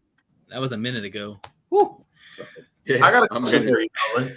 How confident? The one thing I will say about the Browns is the defense is probably the second best, if not the first best in the league. Yeah, Who the holds first Derrick best. Henry That's to so fair. who holds Derrick Henry to under 30 yards? We did. Cleveland did. No, he actually got 50. Yeah, he got like 60 yards on the Lions. Yeah, because he broke Yeah. out for that big run. That Yeah, was what one big run. Outside of that, he did shit. He He didn't both get got Right. a fumble though. Right. Y'all did good. Y'all did good for stopping them. Yeah, I agree. y'all been doing real good. And don't get me wrong. I don't think Shador Sanders or Dylan Gabriel is the answer. I don't know. I haven't seen enough of either one of them to think that they are. Don't sleep on Shador. Don't What's sleep on that? Shador. I said don't sleep on Shador. Shador, he's talented, but you just got to give him time to grow. Got to give him time to grow. Okay, but here's the facts. He played at Colorado. He's got his dad's last name. And he had one of the most talented wide receivers, cornerbacks in the league to throw to. All right? Who knows how good he is when he doesn't have great wide receivers in the NFL to throw to? Mm-hmm. Cleveland has one good wide receiver and a decent tight end. Yeah, and You know, I'll add to. got to have an offensive line as well. Yeah. Well, hey, Junkins just ran 93 yards on Green Bay defense. Mhm. Yeah. Junkins All look right, that's not easy. I can't do that, especially by being a Michigan guy. A Green rookie Bay running doesn't have a very good rookie run running defense back. anyway. Mm-hmm. Yeah. They don't really I have have a a good run question for defense you though. anyway. How What's your question, confident are you?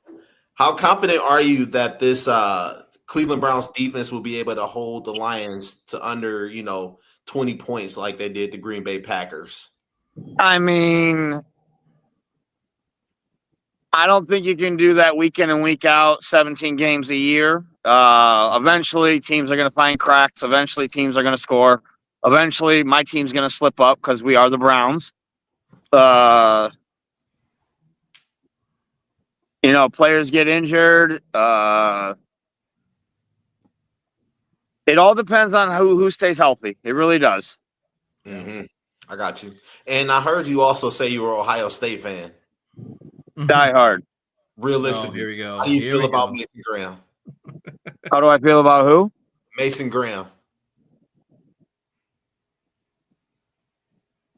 The interior From tackle. Michigan? Yeah. See, that's why it took me so long to realize who you were talking about. Oh, damn. 4-0, Damn. baby. 4-0. Here we go. Here we go. All right. Circling back around.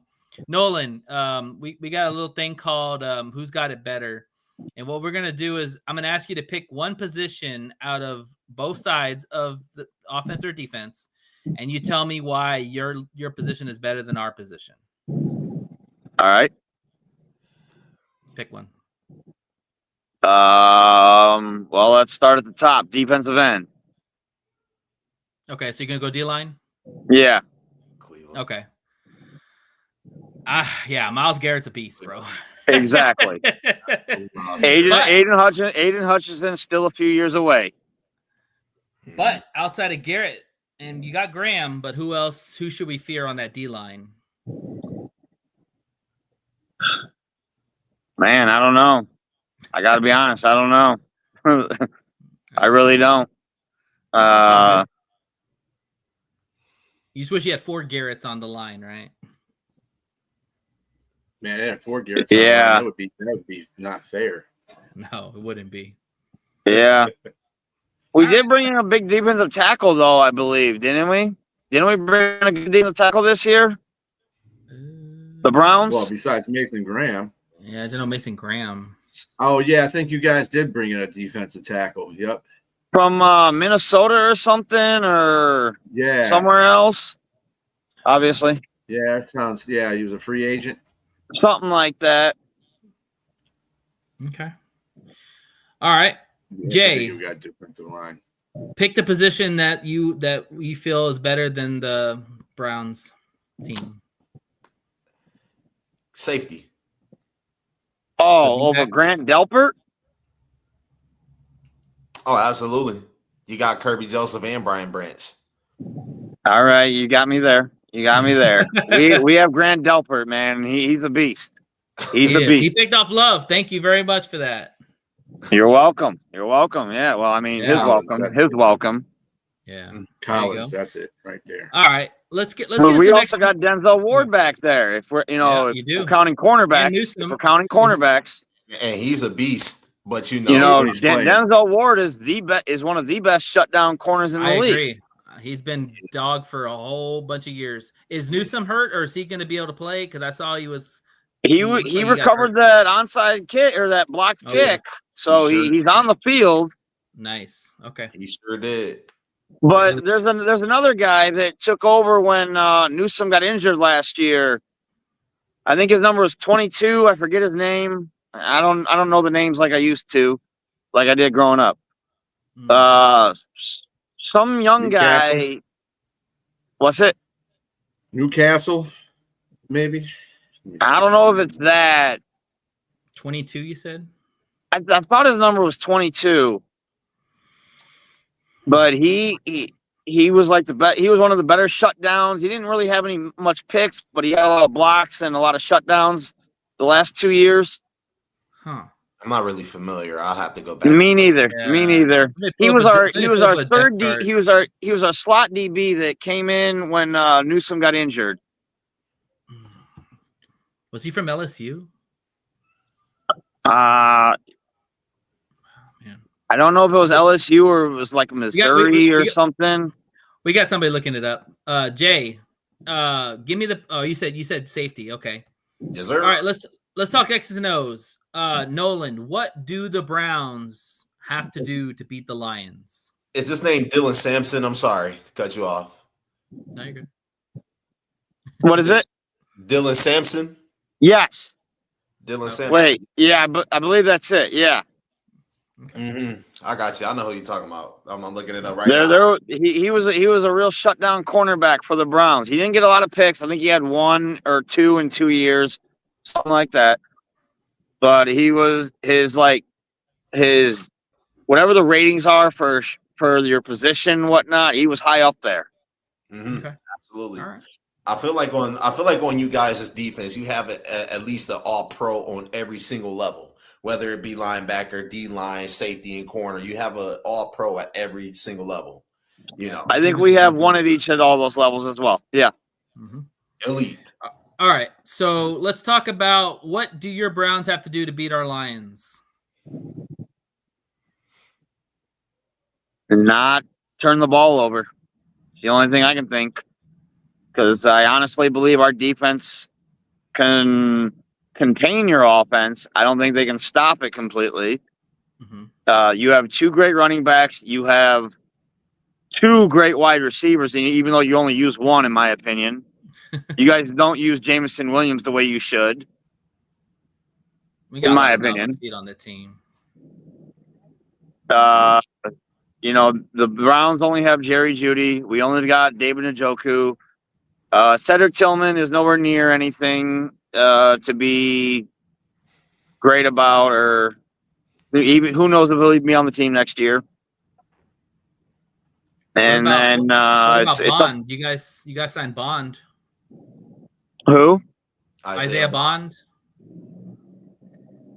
The guy you Yeah, picked but up he's from only been a Texas? third. Hasn't he only been a third slot receiver everywhere he's been? Well, he's a rookie.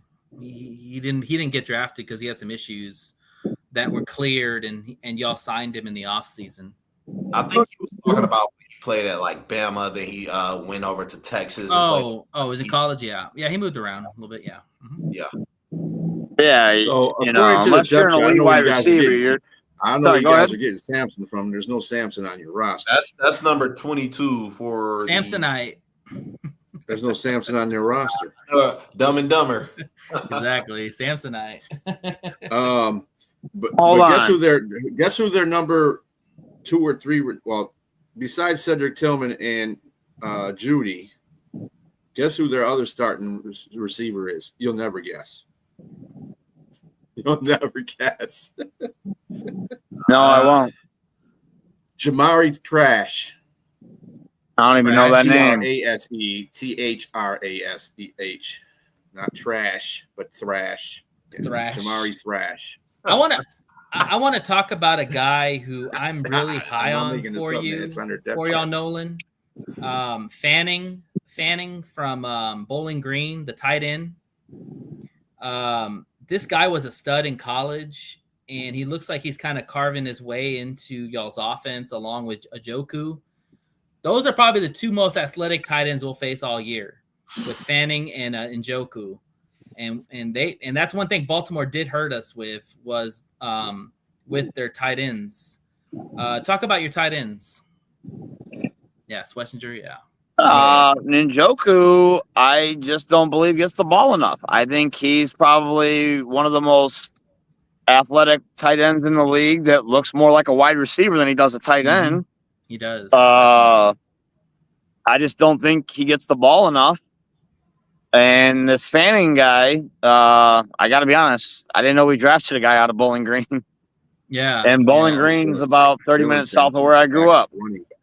Yeah, this guy was a stud, man. He was a stud in college, and y'all got him a lot to pair along with the Njoku. And I'm a little worried about the line against our linebackers, because that's the one thing Baltimore did kind of get with us is their tight ends, and these 2 tight ends are athletic and fast.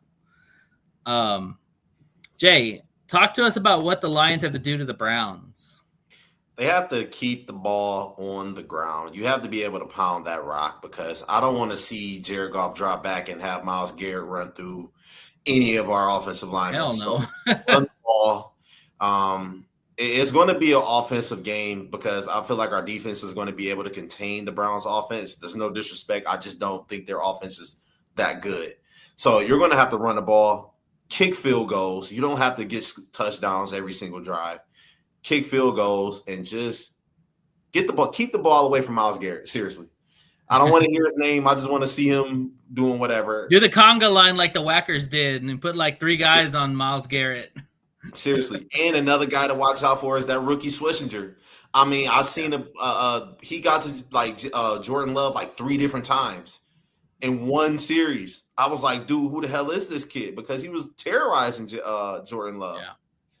Like, so just get out healthy. Win the game, get out healthy. It's going to be a dogfight. It can be dirty and muddy, but just win the game. B, what do you think? Yeah, I think it's going to be a close game just because of the fact that Cleveland does have some bomb-ass defense. Yep. And really, to tell you the truth, Nolan, I think you guys should be 2-1.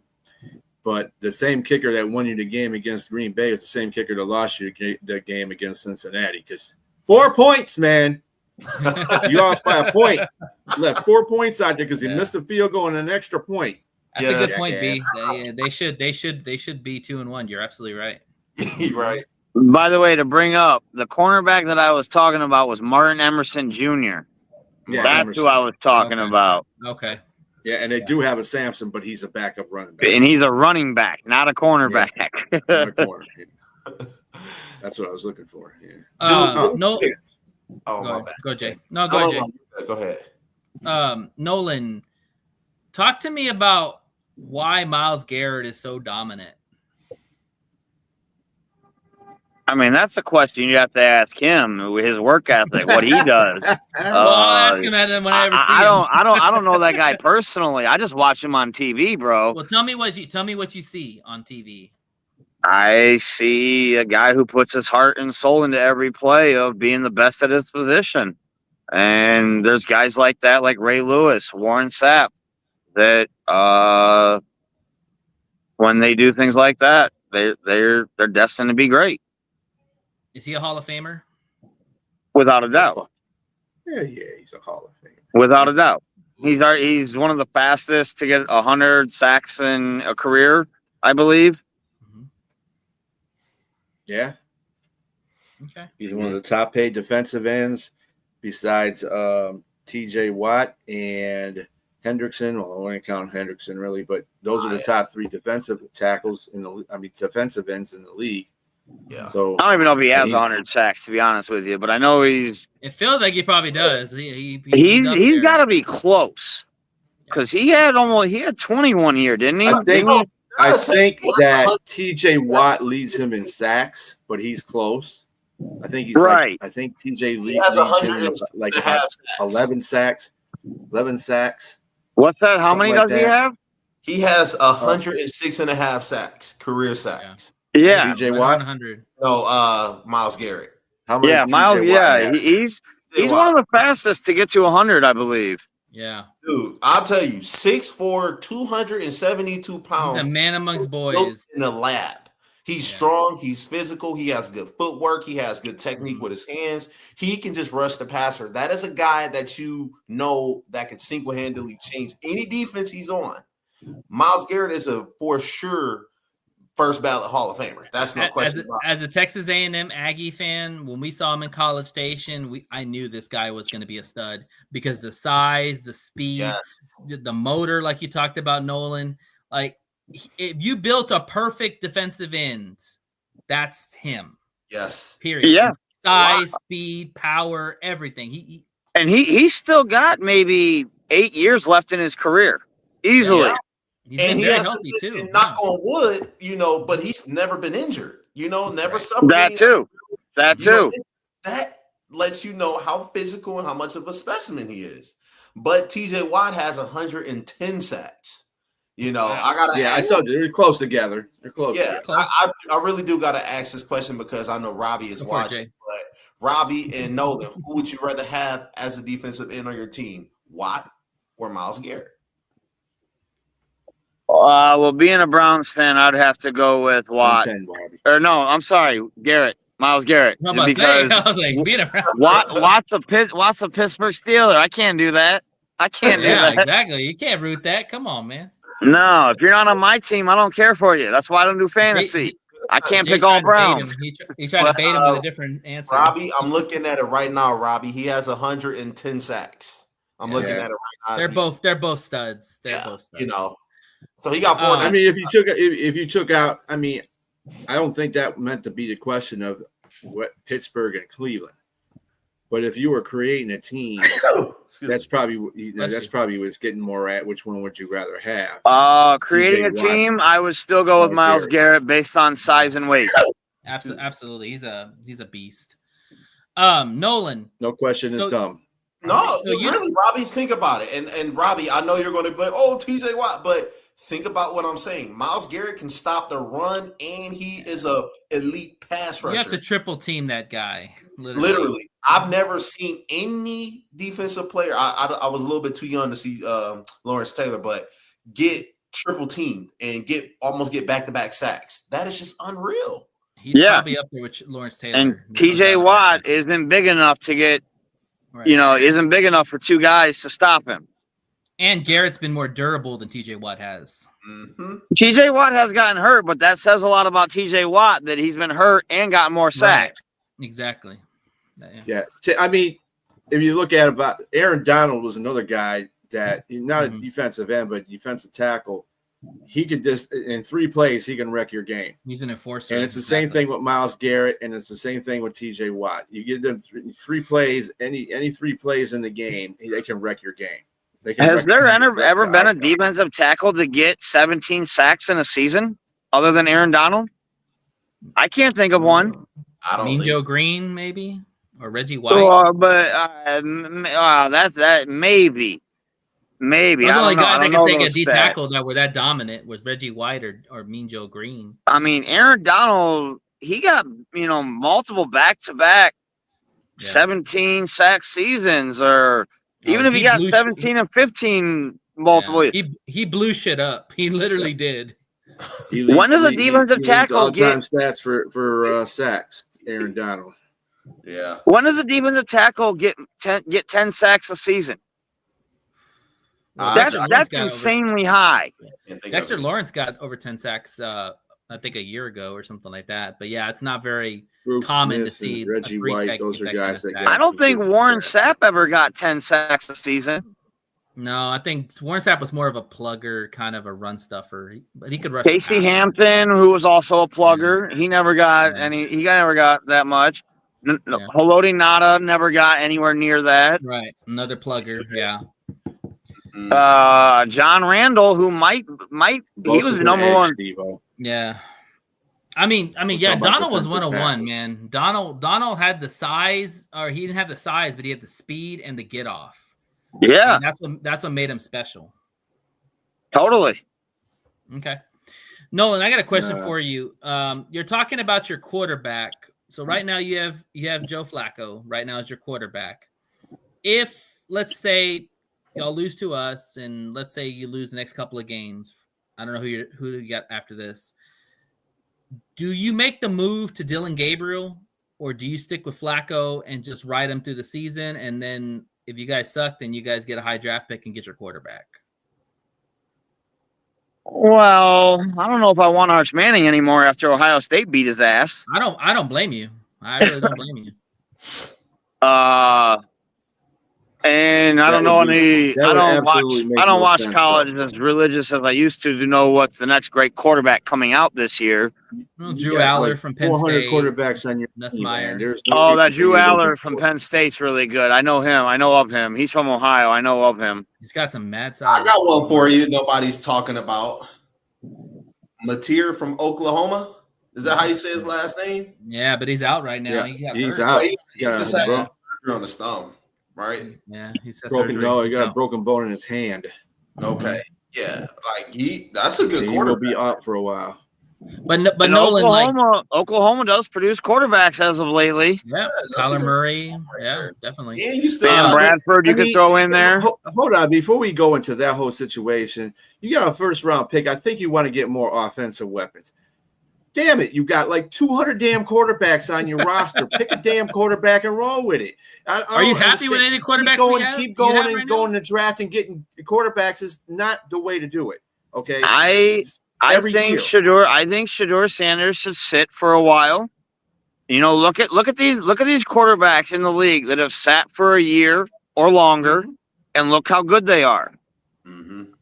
But Aaron Rodgers, Jordan Love.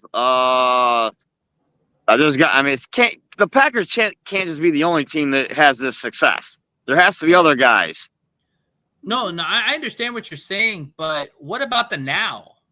Who is your quarterback for the now right now? Because you got to figure out if these guys can play before you even go after another quarterback, right?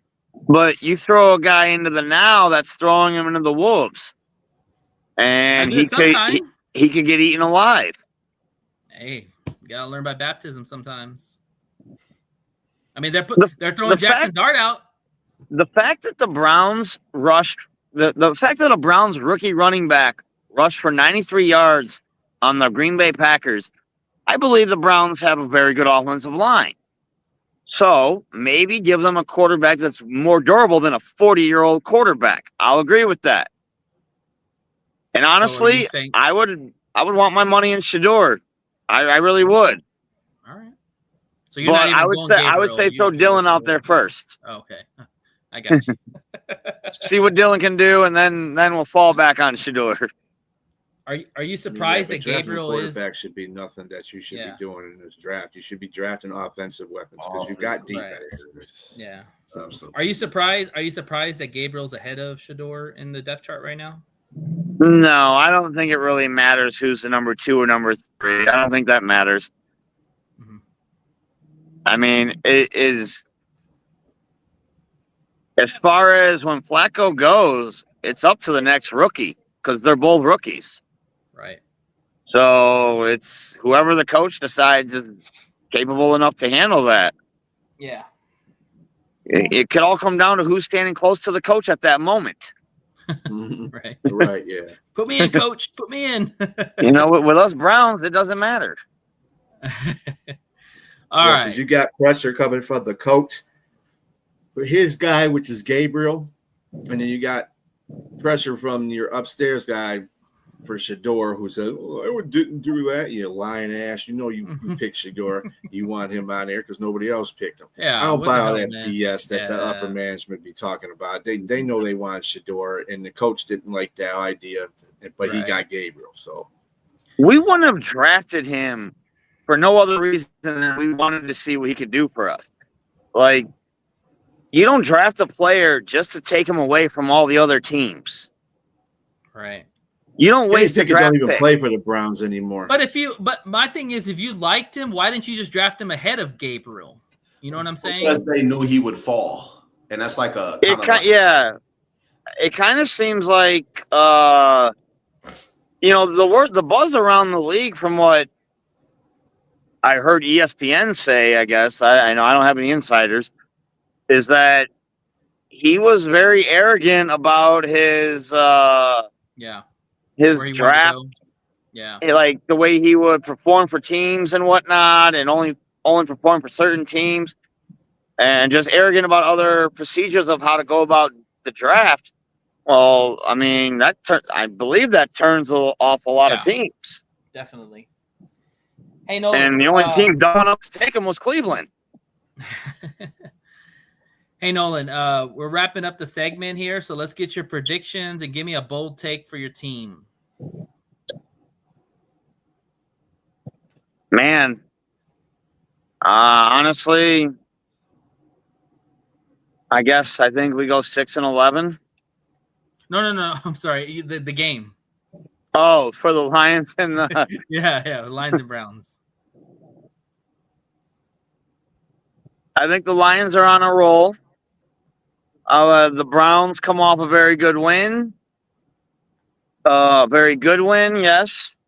Mm-hmm. But their offense didn't perform well. And we can't block kicks every game. All right. I think the Lions win it. I think you win by 10-7 or 7-10 points. I think it's around 24-13. Okay. And a bold prediction? Lions win. Bold? I guess we'll take that. All right. B, prediction. I think the score is going to be close. I think the Lions are still going to win. I mean, their offense is not the Ravens' offense, that's for sure. And their defense is just about as good too. Of course, you still got that rookie on there. I like this game to be closer than what people are going to think and making it out just because they saw Detroit roll up 38 on Ravens and 52 on Chicago. I just think Cleveland has a better defense. They're going to be facing the same defense Green Bay had. I just think we have a better offense than Green Bay does. So I would say that it would come down. It would probably be like a 16-13 game, or 20 to 13 game or something like that, somewhere real low, because I just don't see. I think Cleveland's going to come to play. Look, damn it, we beat Green Bay. We can beat somebody else too. Damn it. So, right. And what better way to show up is if you're at, you're going to a powerhouse's, dome, and hey, we got to make a name for ourselves. So I think Cleveland's got a lot of under, right? They got the under if you're a betting man. Yeah, they got the Browns are going to come to play. Yeah, I think they got a lot out of that win. Absolutely. Bold prediction, B. Bold prediction.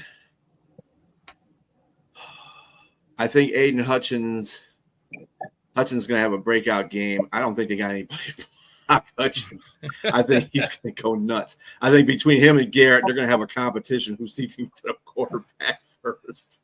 I think Hutchins has about 2.5, 3 sacks in this game. Okay. Jay. On my offensive line? Yeah. Rashawn Gary had a couple of sacks on y'all. Jay. I agree with B. I think this is going to be a low-scoring game. I think the Lions might get a touchdown. I think the rest are going to be field goals, so I can see it being like a 17 or 20 to like maybe 12, 13. It's going to be a low-scoring game. Yeah, I think the Lions eke out a win. It don't, like I said, don't have to be pretty. Get it out of the mud. Get dirty. Be prepared to play. Oh, pile drives. It's not wrestling, Robbie. I read that. That's going to be a good matchup to watch. Those two That's going going at to be it. a really good matchup right there. Yeah, one-on-one. Absolutely. Yeah. Score prediction and bold take, Jay. Score prediction, I'm going to say 20-14. And bold prediction, I'm going to say that Brian Branch and Terry Arnold both record a interception. God dang it. You guys are still in my thunder. All right. I'm going to say the Lions win 27-13. And my bold prediction will be – got to make one up now. Amon-Ra St. Brown has 3 touchdowns. Not a bold How many? But Not on Denzel Ward. Not on Denzel Ward. We'll see. Ain't happening. We'll see. So that's a bold prediction. All right. Well, Nolan, I want to appreciate your time. Thank you for coming on the show. Thank you. You're always Thank you, welcome gentlemen. back, man. Have yourself a great evening. Go Browns. Good luck to y'all, and have a good evening. Thank you so much. You guys have a good one. Take care, buddy. Before you go, Nolan, next week, same time, but at the beginning of the show, would you come back? Win or Most lose? definitely. All right. Win, lose, or We'll see draw. you then. Most definitely. Thank you, All right, gentlemen. brother. I'll send you another Take care, invite. buds. Thank you so All right. much, gentlemen. Have a good one. Yes, sir. All right. All Good right. stuff, man. Good stuff. Yeah. All right. Let's bring back Liz. Lizzie Liz. There she is. Hi guys. All right. What's All up, right, Lizzie Liz. Give us the state of the Texans right now. The state of the Texans. That's a sentence right there. Well, all I can say is that my heart will always belong to Houston, no doubt. But after that loss against the Jags, it feels like my heart just a little bit broken. And I know I'm not the only one. There's a lot of fans in Houston that I'm friends with and colleagues with, and we're all just kind of saddened. And like, I'm just going to be stuck in that pain, but I have hope in my team. We have pulled out before when we've been 0-3 and we've been in the playoffs. So let's talk about what went wrong versus Jacksonville. So for me, it's CJ Stroud, my guy, my quarterback, threw 2 picks, his first ever against Jacksonville. Then Nico Collins comes down, fumbled late like he was auditioning for the Jags practice squad. I was like, bro, 4 minutes left and you hand them the ball? Like, what? And then I just feel like you cannot give the rock away 3 times in the NFL. That's not what football is. That's actually charity work. So let me go to the O-line. The O-line of the O-lines. Rookie, I could probably say his name wrong, but Ursary, I mean, bless his heart. Because Josh Hines Allen ate Ursary's breakfast, lunch, dinner, and his dessert. Because that dude wasn't playing. Sprout spent more time looking at the sky than throwing downfield. Oh, God. I was like, who are you talking to? You praying? Because your prayers ain't working. And every time CJ dropped back, I thought, Lord, just let this boy live. Because he was getting knocked down. Yeah. And what makes me even more sad, kind of more furious and sad, is that Stroud was doing more interviews than he's been doing touchdowns. And I'm just like, I get it. You're the QB. You do all these interviews, but I feel like you need to be with your team, with your brothers, with your community, fellowshipping, doing what you need to do to come up with the game plan for week number 4. A reporter asked Stroud, how did it feel out there with all that pressure? And he literally said, well, I guess I know what it feels like to be a pinata at a birthday party. I was like, is he serious? Like, is he serious? Like, this is my QB? I was like, all right, bet. And then, yeah, literally, he needs to shut his mouth.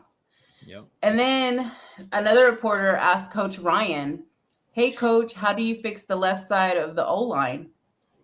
And Ryan responded was, man, if I knew, we'd be 3-0 instead of 0-3. Damn. And I was like, did he just say what he said? And then he literally asked the reporters, do y'all have suggestions? I was like, yeah, don't trade what? Larry Tunsil. How about that? Exactly. How about don't answer that question that way? Exactly. Yeah. Where are the plays, Ryan? Like, where are the plays at? Try using Chat GPT. Maybe you'll get better plays because you're doing How the to find same a left tackle, Chat GPT. There you go. Because he's doing the same old song and dance, and the song of loss is over. Like, turn the page, bro. Like, we're done. Yeah. And that's all I got to say about Jacksonville. Liz, I got a question for you. D'Amico Ryans, how well do you think he has a relationship with your GM? Like, do you think they have a good relationship, or do you think it's turmoil behind the scenes? No, I really think, I mean, they were taking pictures at a barbecue. You would think, like, they hang out and they communicate and they fellowship. They should be in lockstep. Like, there shouldn't even be a question. Like, Jay, I'm a Christian woman, so I'm all about fellowshipping. I'm all about my church. I'm all about spending time with my sisters and my brothers. And that's what he's doing as well. Like, but for some reason, he's not connecting with his team properly and the other coaches. And he's doing too many interviews. Like, honestly, just shut your mouth, get your binder out, get your team, get on the practice field, and let's run. Are you talking about Stroud? Mm-hmm. Absolutely, I agree. Yeah.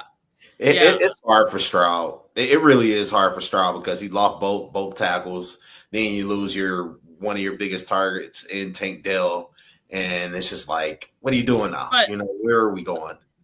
And yes and no. Yes and no, Jay. I'm gonna push back on this because I think Stroud is just acting like a big baby right now. He is. Like you're an NFL quarterback. Listen, I've seen quarterbacks do more with less, and Stroud looks like he's regressed a lot. Yes, his offensive line is ass. There's no doubt about that. But come on, dude, you've got to be the leader of this team. These comments you're making or whatever's coming out of your mouth. Interviews.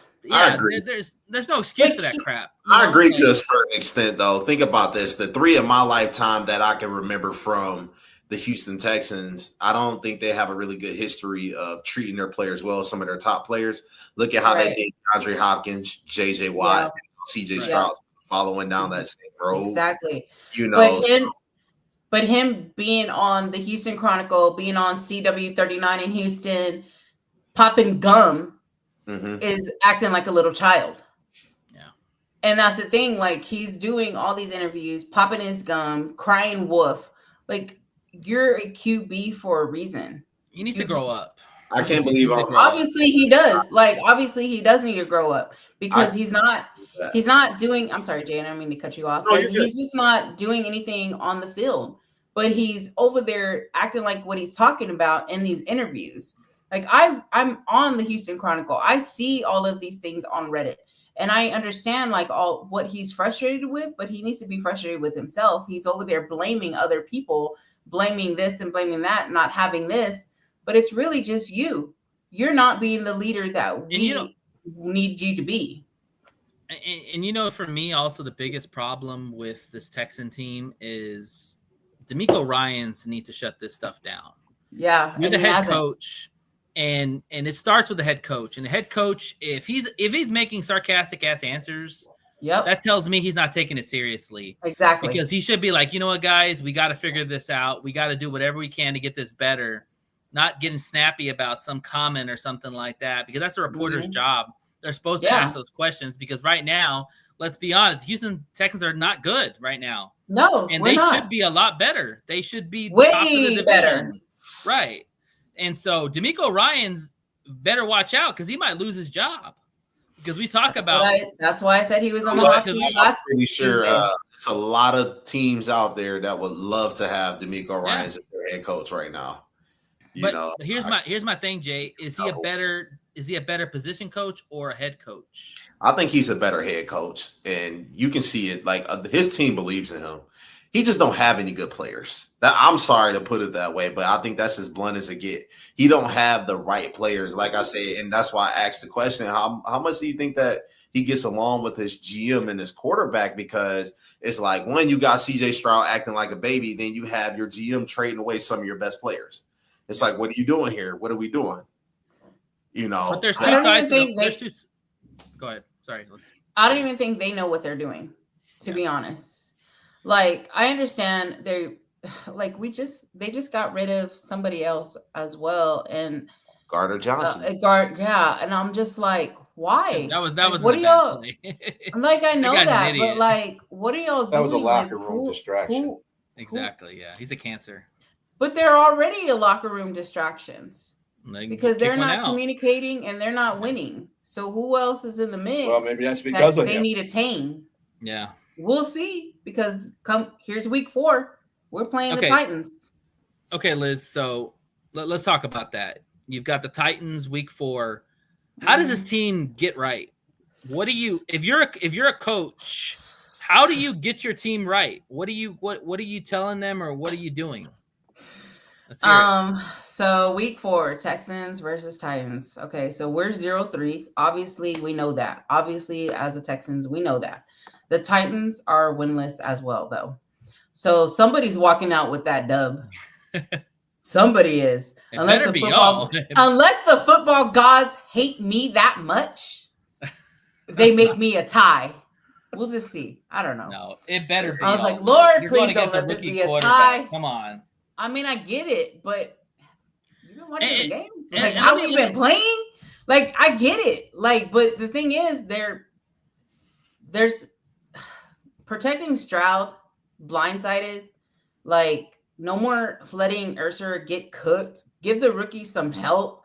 The chip blocks, quicker plays. Yeah. Heck, like, let the water boy line up. Like, geez. I don't even want that. All hands on deck for sure. Like, literally, like, can I go down there? Like, I tell you what, when Mixon comes back, they're gonna solve some problems because I'm telling you, they have no run game right now.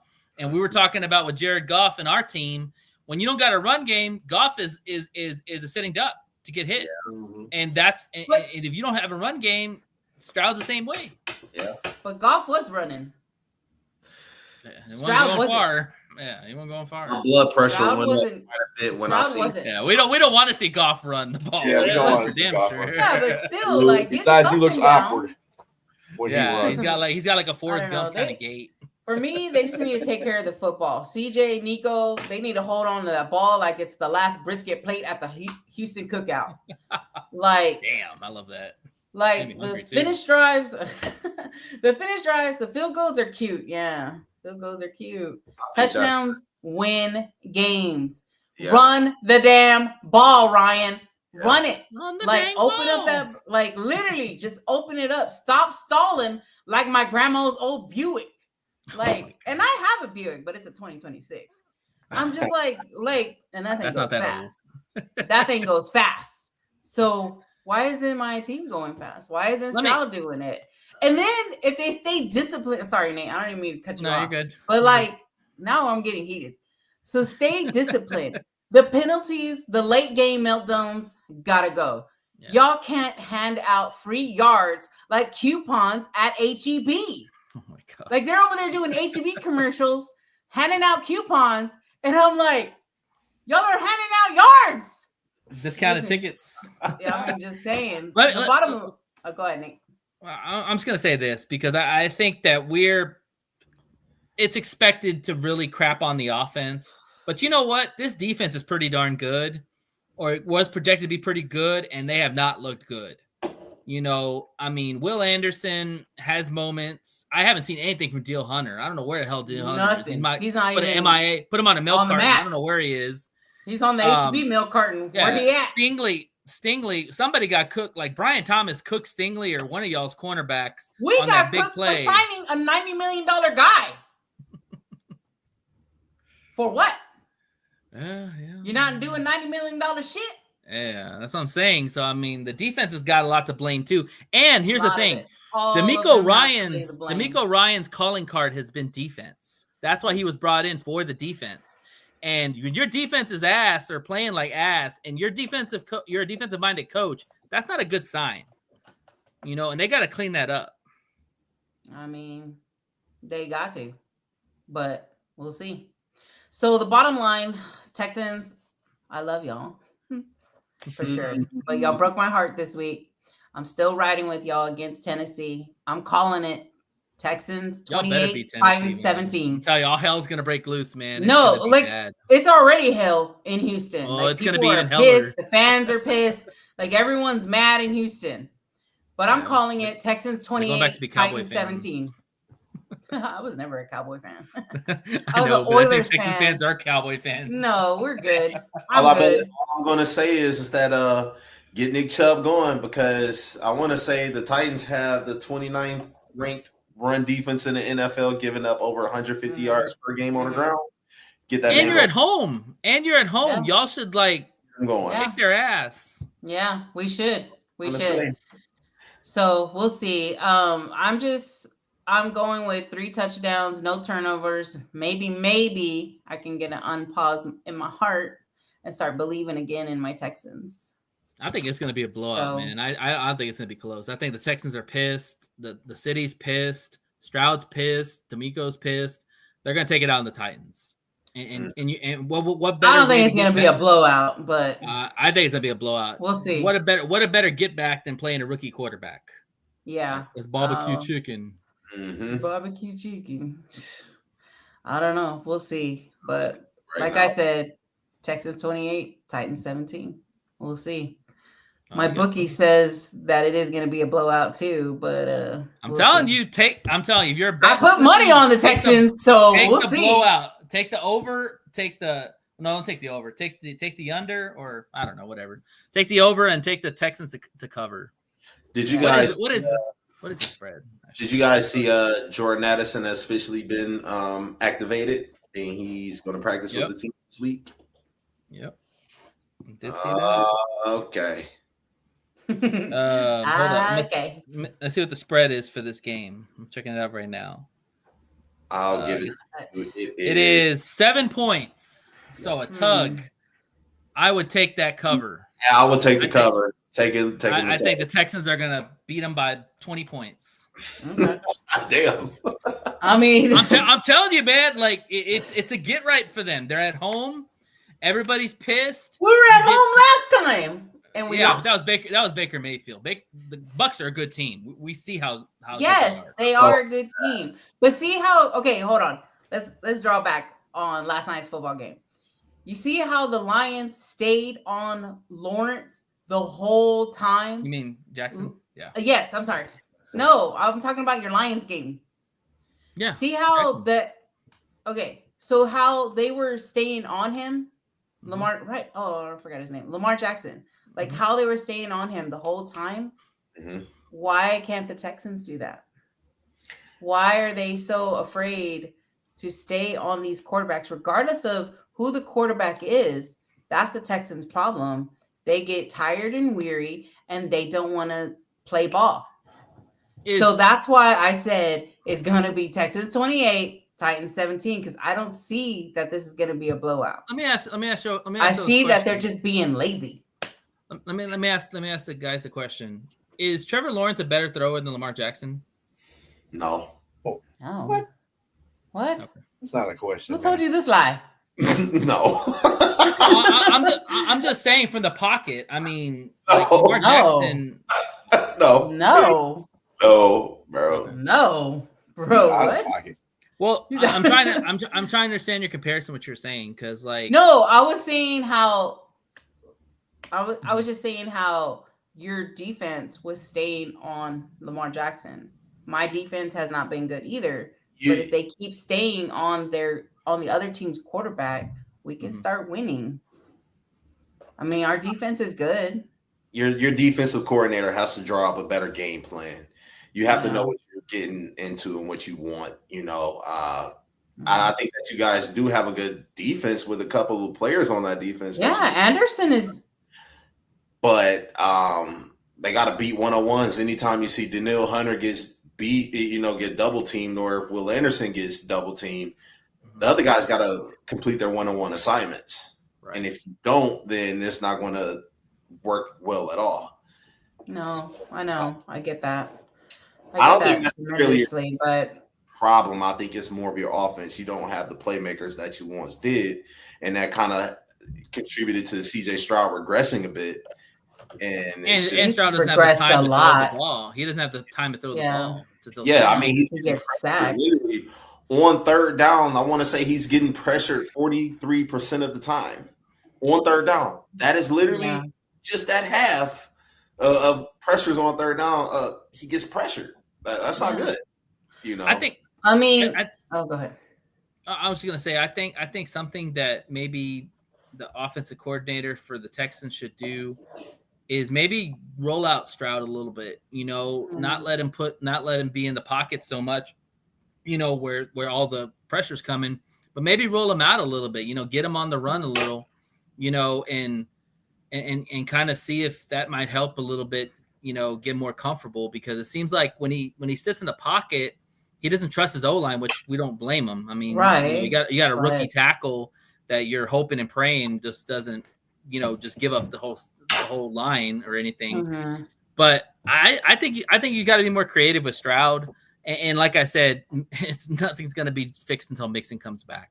Once Mixon comes back, then I think that's going to help the offense a lot, because Mixon is a big part of what y'all did last year. You run the football. He's a powerful runner. He's even a guy who can catch the ball in the backfield, give Stroud a little bit of a short pass or a little bit of a check down, instead of having to air it out all the time. And so I think that'll help. I mean, it'll help. But again, you're not relying on your brothers. You got to treat for me, I love football. I've always watched football since I was little. Football is my thing. The thing is like what I see is how he's just not trusting anyone. Yeah. And he's acting like a kid. If- Kind of like, oh, my big brother did this and my little brother did that. But you're the main leader. You're not communicating with your team, your O-line, your defense. You're not communicating with anybody. You're not hyping anybody up. Like when something happens to me, my brothers hype me up.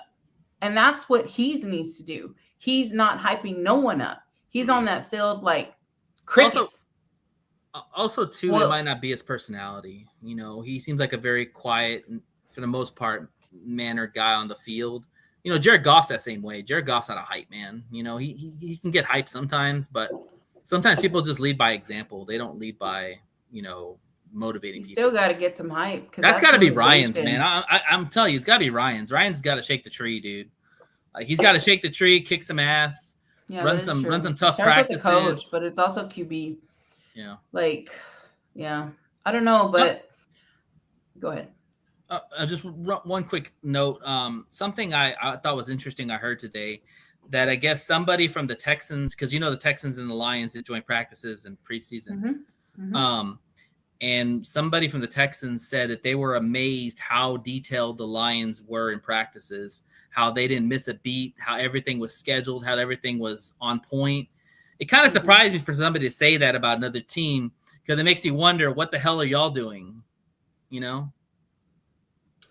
Well, they're definitely not winning like the Lions are winning. Yeah, that's what I'm saying. Like, what? They're just sitting there eating popcorn and drinking sodas, I guess, because something's not connecting. I don't know what it is. It's not. It's an in-house probably problem. So, but that in-house problem is making a big problem with the Texans, and we'll just see what happens. Like, I'm still really for the Texans for sure. A lot of us Houston Texans fans on Reddit are, cheering for our team because we do believe in them. They are a good team. But the thing is just something is not connecting with something else. And it's kind of like if you don't water a plant. Like, I'm not a plant person. I wouldn't know. But like, you're supposed to water something and let it grow. And there's no water. There's no water anywhere, like on any of them. So, well, we'll have to see. We'll see. We'll see what happens. It's week 4. Getting tired of this crap. If you guys fall to 0-4, there needs to be some in-house changes. In-house firing. I think Ryan's might be on the chopping block. As crazy he needs sounds. to be. Yeah. Like 0-4 is just not going to cut. Because you can't go from like winning the division to last in the division. Are y'all taking applications to be a Lions fan? Always. Absolutely. Come on. You're always going to be a huge. Don't do that. No, I am a fan of the Lions. And that's how I knew what you're talking about, Nate, because I had read that article in Houston Chronicle, and it was actually he was from, I forgot where he was from. I'll have to tell you, but he was just a rookie and he got cut, but still he was out there looking and just sitting there looking at the Lions practice. And I was just like, that's weird to say about somebody else's team, but I mean, I get it. Yeah. You kind of like the little brother looking at the big brother. Right. Why do you think Ben Johnson is so frustrated with Chicago right now? Exactly. It's not Detroit. No shit, Sherlock. Right. We told you that. Well, all right. But thank you, they'll Liz. improve it. Yeah. Well, thank you, Liz. Good luck with your Texans against the Titans this weekend. Of course, good luck with the Lions. Yeah, with the Browns. Yeah. Good luck. We'll get together again. We'll talk some more about our social media content. Everybody follow us on social media. Please like and subscribe. Yes, like and subscribe us. Shout out. Just not on YouTube. Take it to X. Take it to Instagram. Take it to TikTok. Shout out to TikTok. There you go. All of that good stuff. We'll get together. We bring content. Shout out to all our listeners and people that listen to the show and commented. Thank you very much. And it's been a great show. Thank you again, Nolan, for coming on and talking with you about your Browns. And thank you, Brandan B 2.0, for coming on and giving us experience with the Lions. Well, that's gonna end the show, y'all. As always, fuck the Whackers, fuck the Bears, fuck the Vikings, fuck all Liz's teams in the South. This is the One Ass Cheek and Three Toes signing off. Y'all have yourself a blessed evening. We'll see y'all next Tuesday, and y'all have good one. Go Lions. Go Texans. Yep.